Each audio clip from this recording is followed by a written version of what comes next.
Hello नमस्कार मित्रमैत्रिणींनो, स्वागत आहे तुमचं आपल्या चॅनलमध्ये।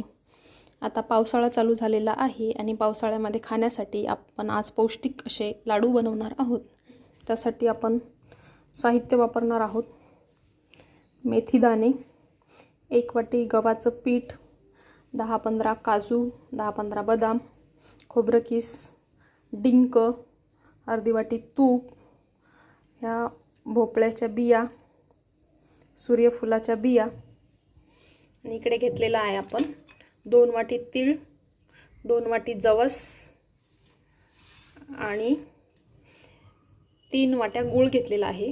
गूळ शक्यतोवर हा असा काळा गूळ वापरायचा। माझ्याकडे तो जास्त नसल्यामुळे मी 2 प्रकारचा गूळ घेतलेला आहे। हे 2 वाटी आणि हा काळा गूळ घेतलेला आहे 1 वाटी। आता आपण तीळ, जवस आणि ह्या बिया आहेत, तसेच गव्हाचं पीठ, हे आपण सर्व साहित्य भाजून घेऊयात। जवस चांगली तडतड करायला लागलेली आहे। जवस भाजून झालेली आहे। आता आपण हिला काढून घेऊयात। मेथी दाणे भाजून घेऊयात।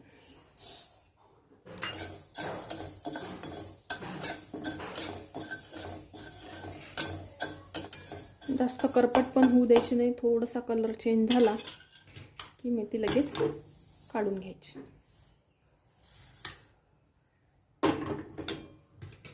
आता यामध्ये आपण खोबरं किस भाजून घेऊया।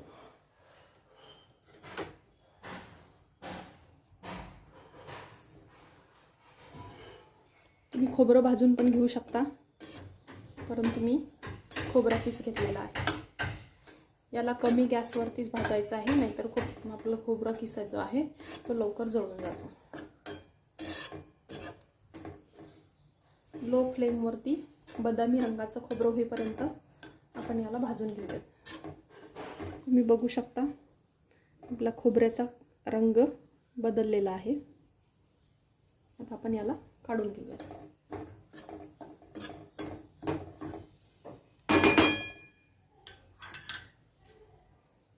आता आपण याच्यामध्ये थोडंसं अर्धा चम्मच तूप टाकून ह्या दोन्ही बिया आहेत हे आपण भाजून घेऊयात।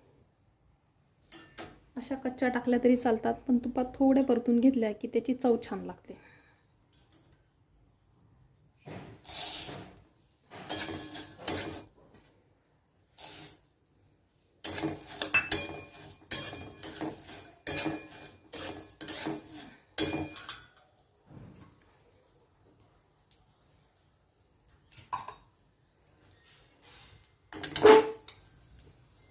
बिया चांगल्या भाजून झालेल्या आहेत, हे आपण काढून घेऊया। यानंतर थोडंसं तूप टाकून ह्याच्यामध्ये आपण काजू बदाम परतून घेऊया।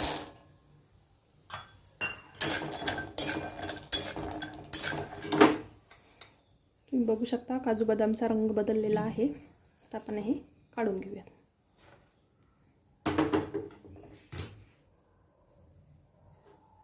आता या कढईमध्ये थोडं तूप टाकून आपण डिंक भाजून घेऊया।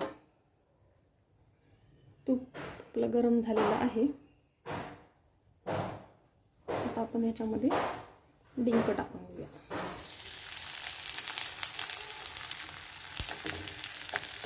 हा डिंक खूप बारीक आहे, त्याच्यामुळे थोड्याशा तुपातने तो चांगला भाजून घेता आहे। जर डिंक मोठा असेल तर आपण तुपामध्ये तळून घेतला तरी पण चालतो। डिंक चांगला भाजावा लागतो, नाहीतर तो आतमधून कच्चा राहतो।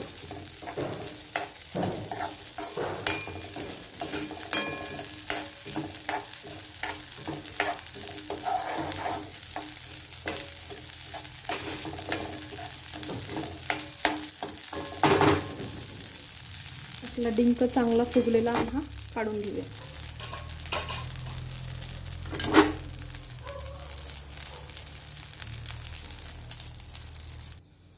आता आपण कढईमध्ये तूप टाकून त्यामध्ये गव्हाचं पीठ भाजून घेऊया। सुरुवातीला 2 चम्मच तूप टाकलेलं आहे। तूप चांगलं गरम होऊ द्यायचं आणि त्यानंतर त्याच्यामध्ये पीठ टाकायचं। तूप गरम झालेलं आहे, आता आपण ह्याच्यामध्ये हे गव्हाचं पीठ टाकून भाजून घेऊयात.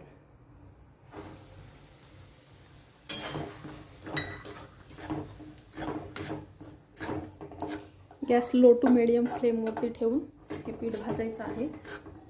पीठ चांगलं भाजावं लागतं, नाहीतर पीठ कच्चं लागतं, त्यामुळे आपल्या लाडूची चव बिघडू शकते. त्यामुळे पीठ चांगल्या प्रकारे भाजून घ्यायचं. त्याच्यामध्ये थोडंसं तूप घालूयात.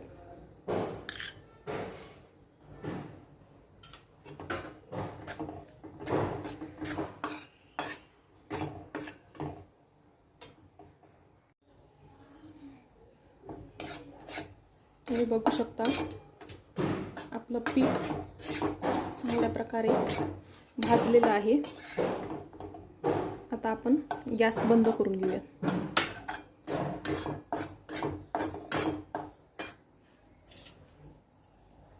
तुम्ही बघू शकता हे सर्व साहित्य मी एकत्र थंड व्हायसाठी ठेवलेलं आहे. आपलं गव्हाचं पीठ सुद्धा थंड होत आहे.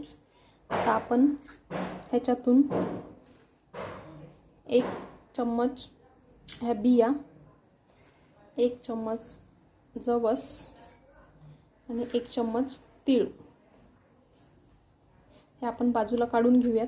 हे लाडू केल्यानंतर आपण त्याच्यामध्ये टाकणार आहोत, जेणेकरून ते खायला खूप छान लागतं. हे सर्व साहित्य आपण आता थंड होऊ देऊ. आपण हे सर्व साहित्य एकत्र मिक्स केलेलं आहे. आपलं साहित्य थंड झालेलं आहे. आता आपण याला मिक्सरच्या भांड्यामध्ये टाकून मिक्सरला हे फिरवून घेऊ.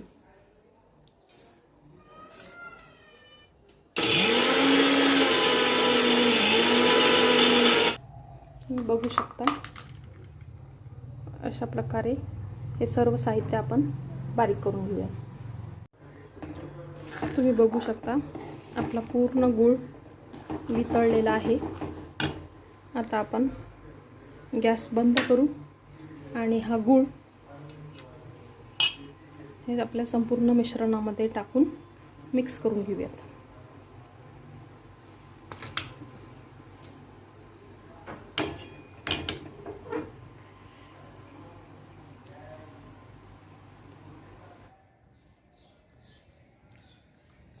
अशा प्रकारे आपण लाडू वळून घेऊयात. बघू शकता